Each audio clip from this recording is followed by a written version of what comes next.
ಒಬ್ಬ ರೈತ ಕಷ್ಟಪಟ್ಟು ಸಾಗುವಳಿ ಮಾಡಿ ಜೀವನ ಮಾಡ್ತಾ ಇದ್ದ. ರಾಜನ ಕೃಪೆಯಿಂದ ಒಂದಿಷ್ಟು ಬಂಜರು ಭೂಮಿ ಸಿಕ್ಕಿತ್ತು ಅವನಿಗೆ. ಅದನ್ನು ಬೆವರು ದುಡಿದು ಚಂದವಾದ ತೋಟವನ್ನಾಗಿ ಮಾಡಿದ್ದ. ಅಲ್ಲಿ ತರತರದ ಹಣ್ಣಿನ ಗಿಡಗಳನ್ನು ಬೆಳೆಸಿ ಅವುಗಳನ್ನು ಮಾರಾಟ ಮಾಡಿ ಬದುಕು ಸಾಗಿಸ್ತಾ ಇದ್ದ. ಆ ಬಾರಿ ಅವನ ದಾಳಿಂಬೆ ತೋಟದಲ್ಲಿ ಫಸಲು ಬಹಳ ಚೆನ್ನಾಗಿತ್ತು. ತುಂಬಾ ದೊಡ್ಡ ದೊಡ್ಡ ಹಣ್ಣುಗಳು ಬರ್ತಿದ್ವು. ಎಷ್ಟು ಚಂದ ನೋಡೋಕ್ಕೆ ಚಂದ. ಅವನೊಂದು ವಿಚಾರ ಬಂತು, ತನಗೆ ಇಷ್ಟೊಂದು ಚೆನ್ನಾಗಿರೋ ಬೆಳೆ ಬಂದಿದೆ, ಜಮೀನು ಕೊಟ್ಟಂತ ರಾಜನಿಗೆ ಅವನು ಕೊಡ್ಬೇಕಲ್ವಾ, ಕೃತಜ್ಞತೆ ತೋರಿಸ್ಬೇಕಲ್ವಾ. ಹೀಗೆ ಅನ್ಕೊಂಡು ಅತ್ಯಂತ ಬಂದ ಹಣ್ಣು ಇದ್ವು ಅಲ್ಲ, ಅದೆಲ್ಲ ಆರಿಸಿ ತುಂಬ ಚೆನ್ನಾಗಿರೋದನ್ನು ಆರಿಸಿ ಬುಟ್ಟಿಯಲ್ಲಿ ತುಂಬಿಕೊಂಡು ಅರಮನೆಗೆ ನಡೆದ. ರಾಜ ತುಂಬ ಸಂತೋಷದಲ್ಲಿದ್ದ. ಇವನು ಕೊಟ್ಟಂತ ಹಣ್ಣುಗಳನ್ನು ಸುಲಿಸ್ಕೊಂಡು ತಿಂದ. ಬಹಳ ರುಚಿಯಾದ ಹಣ್ಣುಗಳು. ಅವನ ಸಂತೋಷ ಇನ್ನೂ ಹೆಚ್ಚಾಯಿತು.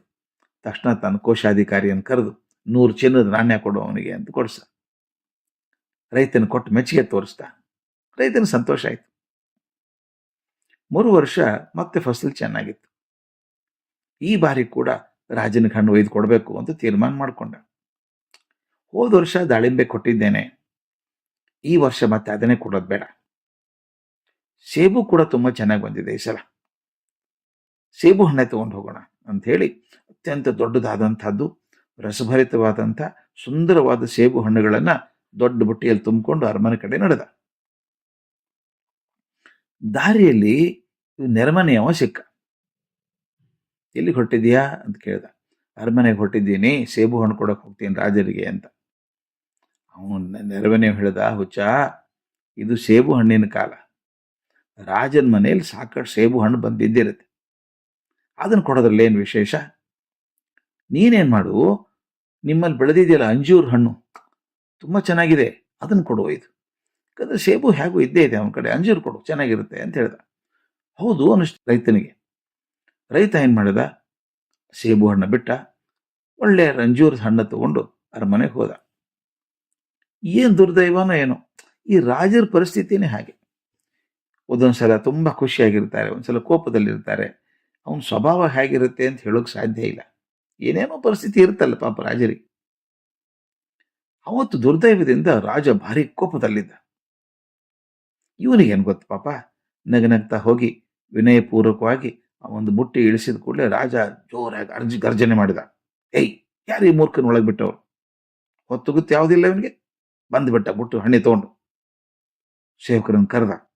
ಯಾವನ್ರಿ ಇವನು? ಕಟ್ರಿ ಅವನ, ನಿಂದು ಕರ್ಸಿ ಕಬ್ಬಕ್ಕೆ ನಿಲ್ಸ್ರಿ ಅವನ. ಅವನೇನು ತಂದಿದ್ದಾನೆ ಹಣ್ಣು ಅವನ್ನೇ ಬೀಸಿ ಹೊಡೀರಿ ಅವನಿಗೆ.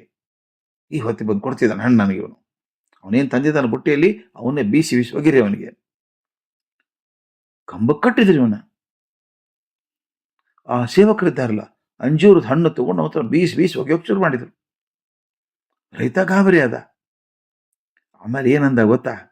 ದೇವ್ರೇ ನನ್ನ ನೆರೆಮನೆಯವನು ಕಾಪಾಡಪ್ಪ, ದೇವ್ರೇ ಭಗವಂತ, ನನ್ನ ಪಕ್ಕದ ಮನೆಗೆ ಐಶ್ವರ್ಯ ಕೊಡು, ಆರೋಗ್ಯ ಕೊಡು, ಸಂತೋಷವಾಗಿಡು ಅಂತಂತ ಇದ್ದ.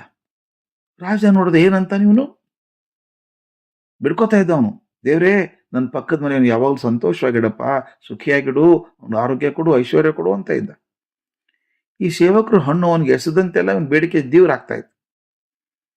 ರಾಜರಿಗೆ ಆಶ್ಚರ್ಯ ಆಯ್ತು. ಒಂದು ನಿಮಿಷ ಇರೋ, ಓಕೆ ಜಿಲ್ಸಿ ಅದನ್ನ ಅಂತ ಹೇಳಿ ಕೇಳ್ದ. ಏನಯ್ಯ, ನಿನಗೆ ಹಣ್ಣು ಎಸೆದ್ರೆ ಪಕ್ಕದ ಮನೆಗೆ ಒಳ್ಳೇದಾಗಬೇಕು ಅಂತೀಯಲ್ಲ, ಯಾಕೆ ನೀನು? ಏನು ಕಾರಣ? ಅವನಿಗೆ ಯಾಕೆ ಒಳ್ಳೇದಾಗಬೇಕು ಅಂತ ಕೇಳ್ದ. ಆಗ ರೈತ ಹೇಳ್ದ, ಸ್ವಾಮಿ, ನಾವು ನನಗೆ ಯಾವಾಗಲೂ ಋಣಿಯಾಗಿರ್ಬೇಕು. ಅವನೇ ಹೇಳ್ದ ದಾರೀಲಿ ಅಂಜೂರದ ಹಣ್ಣು ತಗೊಂಡು ಹೋಗು ಅಂತ ಹೇಳಿ. ನಾನೇನಾದರೂ ಮೊದಲು ಯೋಜನೆ ಮಾಡಿದಂತೆ ದೊಡ್ಡ ದೊಡ್ಡ ಸೇಬು ಹಣ್ಣು ತಂದಿದ್ರೆ ಏನಾಗಿರ್ತಿತ್ತು ಗೊತ್ತಾ ಸ್ವಾಮಿ? ನನ್ನ ಮೈಯಲ್ಲಿ ಒಂದು ಮುಳೇನೂ ಉರಿತಿರ್ಲಿಲ್ಲ ಅಂತ. ರಾಜ ವಿಷಯ ಅರ್ಥ ಗಹಗಹಿಸಿ ನಕ್ಕು ಹಣ್ಣು ಎಸೋದನ್ನು ನಿಲ್ಲಿಸಿ ಆ ಅಂಜೂರ ಹಣ್ಣು ತಗೊಂಡು 100 ಹೊನ್ನು ಕೊಟ್ಟು ಕಳಿಸಿದ. ನಾ ಯಾಕೆ ಈ ಕತೆ ಹೇಳಿದೆ ಅಂದರೆ, ನಾವು ಯಾವಾಗ ಒಂದು ಕೆಲಸ ಮಾಡುವಾಗ ಮತ್ತೊಬ್ಬರಿಂದ ಪ್ರತಿಕ್ರಿಯೆ ಹೀಗೆ ಬರ್ತದೆ ಅಂತ ಹೇಳೋದು ಸಾಧ್ಯ ಇಲ್ಲ ಅಲ್ವಾ? ನೀವು ತುಂಬ ಖುಷಿ ಆಗತ್ತೆ ಅಂತ ಏನು ಹೇಳ್ತೀರಿ, ಹೋಗ್ಲಿ ಬಿಡಿ ಅಂತಾರು. ಒಂದ್ಸಲ ಅವ್ರ ಕೋಪದಲ್ಲಿದ್ದಾರೆ ಅಂತ ಏನೋ ಹೇಳೋಕೆ ಹೋಗ್ತೀರಿ, ಗಹಗಹಿಸಿ ನಕ್ಕು ಬಿಡ್ತಾರೆ, ಚೆನ್ನಾಗಿದೆಯಲ್ಲ ಇದು ಅಂತಾರೆ.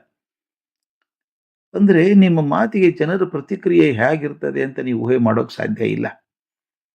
ಒಬ್ಬರು ತಮಾಷೆಯಾಗಿ ಮಾತಾಡುವಂಥವ್ರು ನನ್ನ ಸ್ನೇಹಿತರಿದ್ದಾರೆ. ಅವ್ರು ಹೇಳ್ತಿದ್ರು, ಒಂದು ಕಡೆ ಹೋಗಿ ಎಷ್ಟು ಜೋಕ್ ಹೇಳಿದೆ ಗೊತ್ತಾ, ಏನೂ ನಗಲೇ ಇಲ್ಲ ರೀ ಅವರು. ವಿಚಿತ್ರ ಅನಿಸ್ತಪ್ಪ ನನಗೆ. ಇನ್ನೊಂದು ಕಡೆ ಹೋಗಿ ನನಗೂ ಮನಸ್ಸಿರಲಿಲ್ಲ, ಏನೇನೋ ಸಣ್ಣ ಸಣ್ಣ ಜೋಕ್ ಹೇಳಿದ್ರೆ ಅವ್ರು ಬಿದ್ದು ಬಿದ್ದು ನಕ್ಕರು. ಈ ಜನರು ಯಾವಾಗ ಹ್ಯಾಕ್ ಸ್ಪಂದನೆ ಮಾಡ್ತಾರೆ ಹೇಳೋಕೆ ಸಾಧ್ಯ ಇಲ್ಲ ಅಂತ ಹೇಳಿದ್ರು.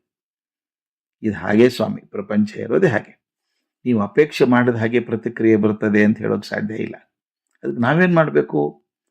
ಎಂಥ ಪ್ರತಿಕ್ರಿಯೆ ಬಂದರೂ ಕೂಡ ನಮ್ಮಲ್ಲಿರುವಂಥ ಸೃಜನಶೀಲತೆಯಿಂದ ಅದು ನಮಗೆ ಅನುಕೂಲ ಆಗುವ ಹಾಗೆ ಪರಿವರ್ತದಕ್ಕೆ ಸಾಧ್ಯ ಇದೆ ಅಲ್ವಾ? ಪ್ರತಿಕ್ರಿಯೆ ಹೇಗಾದರೂ ಬರಲಿ, ಅದನ್ನು ನಮಗೆ ಹೊಂದಿಸ್ಕೋಬೇಕು, ನಮ್ಮ ಮನಸ್ಸನ್ನು ಸರಿಯಾಗಿ ಇಟ್ಕೋಬೇಕು. ಅದೊಂದು ದೊಡ್ಡ ಕಲೆ.